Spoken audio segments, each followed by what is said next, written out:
Good afternoon, class 9. In the last few sessions, we discussed about the nature of motion of body without discussing the cause that is creating the motion. So, what is the reason that a body moves? All of us know that without force, a body cannot move. So, now we will try to correlate the force and the nature of the motion. For that, we need to understand different types of force first. So basically, if we try to categorize force, there are four fundamental forces in nature. So what are they? Four fundamental forces are, first of all, we'll talk about the gravitational force. Gravitational force acts between any two bodies in the universe. It is depending on the mass, and we will discuss this force in the later part of this chapter. Second type of force is electrostatic force. Electrostatic force which acts between any two charges. And third type of force, fundamental force, is the strong nuclear force. And the fourth type of force is weak nuclear force. These nuclear forces are very short ranged. It acts between the nuclear particles, and this one is the strongest of the all forces. This is the strongest of all forces, and gravitational force is the weakest of all forces. So this electrostatic force has a bit large range as compared to the strong nuclear force, and gravitational force, range of the gravitational force is the largest. So if we talk about the strength of the forces, strong nuclear force is the strongest of all, and gravitational force is the weakest of all. And if we talk about the range of force, gravitational force is a very long range force, and nuclear forces are shortest. The range of the nuclear force is shortest. Now here in this chapter, we will discuss the force in two broad categories. One of them, these are the fundamental force, but we will discuss force in two broad categories. Number one is contact force, and number two is non-contact force.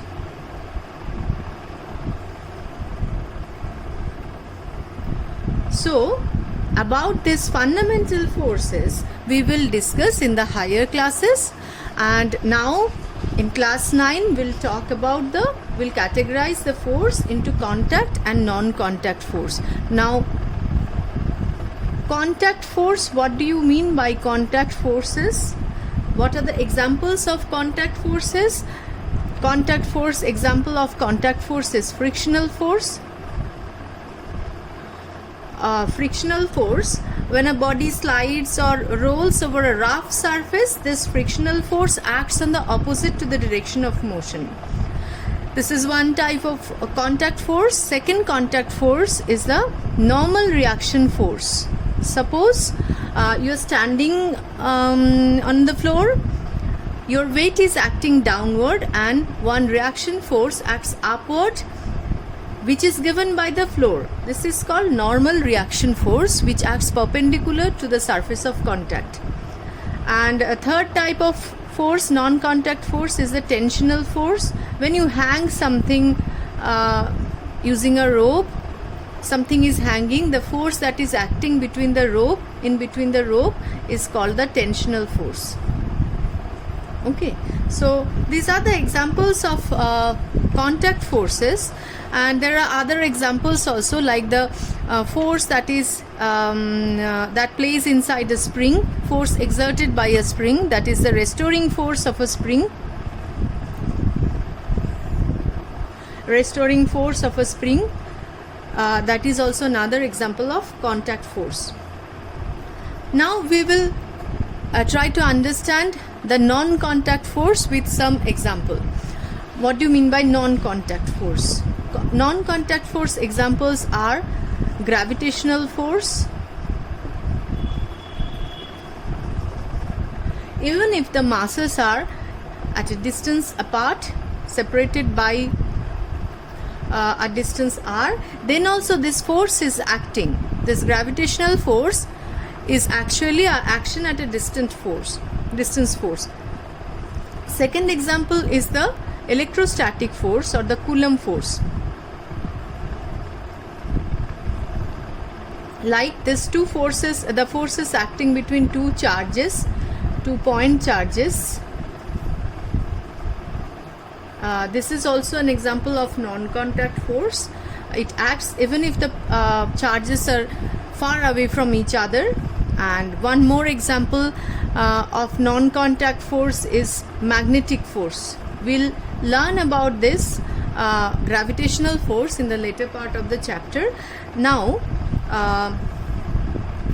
the basic characteristics of the non-contact force are they can be attractive and repulsive, first thing, and the magnitude, the most important thing is magnitude of the force varies inversely with the square of the distance between them.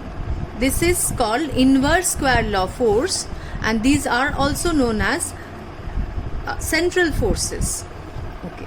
Now we will move on to the most important part of this chapter, that is laws of motion.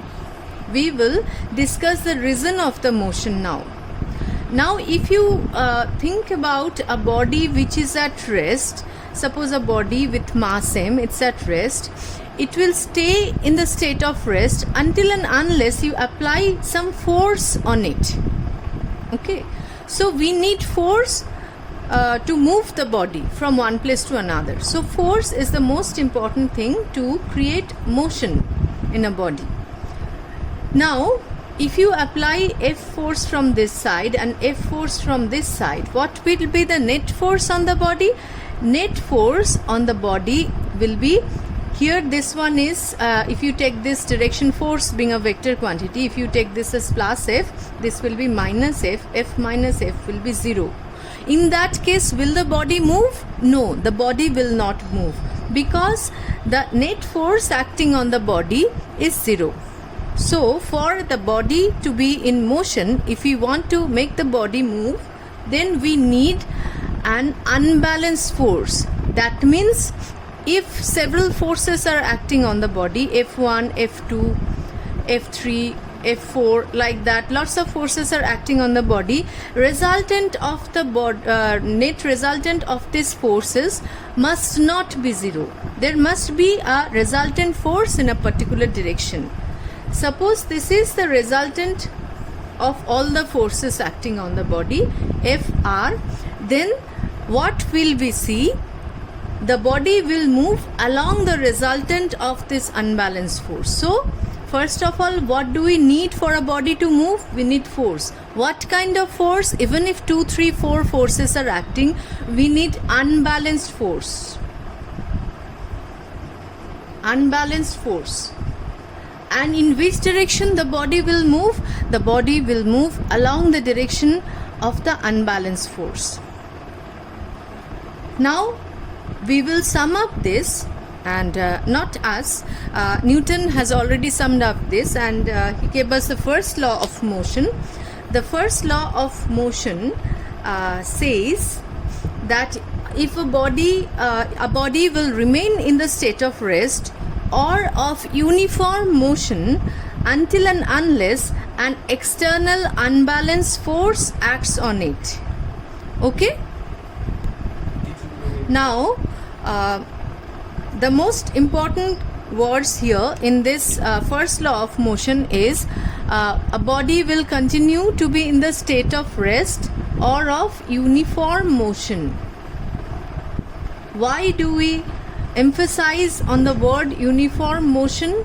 Because uniform motion, in the previous chapter we have learned, uniform motion means when a body moves with constant velocity and with in the same direction. If the body changes the direction, it can only change the direction if some external force acts on it. So that's why we need to emphasize the word a body will continue to be in the rest, to be in the state of rest or of uniform motion until and unless an external, we need to emphasize the word external, and then unbalanced force. You cannot say external force or force acts on it. You need to specify, we need external unbalanced force. Internal forces are not responsible for a body to be in the state of motion. Okay? Internal forces means intermolecular forces and all these things. They cannot make a body to move. So for a body to move or change the direction of the motion, we need external unbalanced force. The exact statement of Newton's first law must be memorized properly. Now in this first law, while studying the first law, we get to know that if the body has larger mass, greater mass, we need greater force to make the body move or to change the direction or to stop the body even. Now lesser mass, we need lesser force. So we now define one property of the matter, that is called inertia. Suppose we have a heavier mass at rest and a smaller mass at rest. For the heavier mass, it's not easy to push the heavier mass and set into motion. For the lighter mass, we can move the lighter mass easily with a small amount of force. Now we define a physical quantity called inertia. Inertia, what do you mean by inertia? The property of an object by virtue of which it neither changes its states nor it tends to change the state is called its inertia. How many types of inertia we know?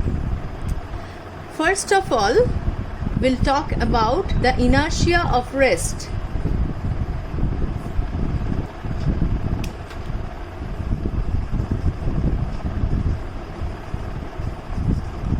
The tendency of a body to stay in the state of rest is called the inertia of rest. Second type of inertia is inertia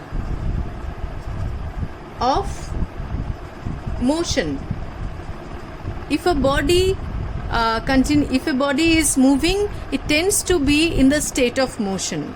So this second type of inertia is not easy to see in the natural world, but this first type of inertia we can see naturally. If a body is at rest, if a book is lying on the table, let's say, the book will remain on the table until and unless we apply suitable force. But the second type of inertia of motion, we cannot see easily because there are resistive forces always acting on a moving body which stops the body eventually. So now we talked about inertia, the tendency of a body to stay in the state of rest or of motion, and there are two types of inertia we have discussed. There is a third type of inertia. In some book you'll come across as inertia of direction. Okay, now on what factor this inertia depends upon? Inertia, as we can see, the larger the mass, we need greater force. So inertia depends upon mass. More the mass, more is the inertia. So mass is a measure of inertia. Okay, now we'll discuss few examples of inertia, of rest and of motion, and we'll sum up the first law of motion here and end the session. So first of all, the examples of inertia of rest. First example, suppose you're standing in a train and the train suddenly starts moving. What you can observe is you tend to fall backward. What is the reason? Because your lower part of the body is in contact with the train, it gets the motion, and your upper part of the body is still in this inertia of rest. That's why you fall backward. Now the second example is, suppose a hanging carpet is bitten with a stick, the dust particle starts falling. What is the reason? part of the carpet where the stick strikes, it comes in motion at once, while the dust particle settles on its far remain in position due to the inertia of rest. So thus the carpet moves ahead, leaving behind the dust particles. Now there are a few other examples you can come across, and this will be your assignment. You write down the examples of inertia of rest and inertia of motion and write it in your classwork copy. Now I'll explain few examples of inertia of motion. Inertia of motion. Suppose passenger jumps out of a moving train, he falls down. What is the reason? Because inside the train his whole body was in a state of motion. On jumping out, as soon as his feet touch the ground, the lower part of his body comes to rest, while the upper part still remains in the motion. As a result, he falls in the direction of the motion of the train. An athlete, have you seen an athlete jumping, for a long jump? Have you seen an athlete? He runs for a long distance before taking a long jump. This is the reason why the athlete runs, is that by running he brings his entire body in the state of motion. When the body is in motion, it becomes easier for him to take a long jump. So now your assignment is, you please note down the examples of inertia of rest and motion, and please write down the Newton's law of motion, first law of motion, in your classwork copy. In the next class, we'll discuss the second law of motion, which is very important. First law gives a qualitative idea of the force. In the second law, we'll get a quantitative idea of force, and we'll get an equation and which we'll utilize for solving numerical. So that's all for today. See you tomorrow. Bye.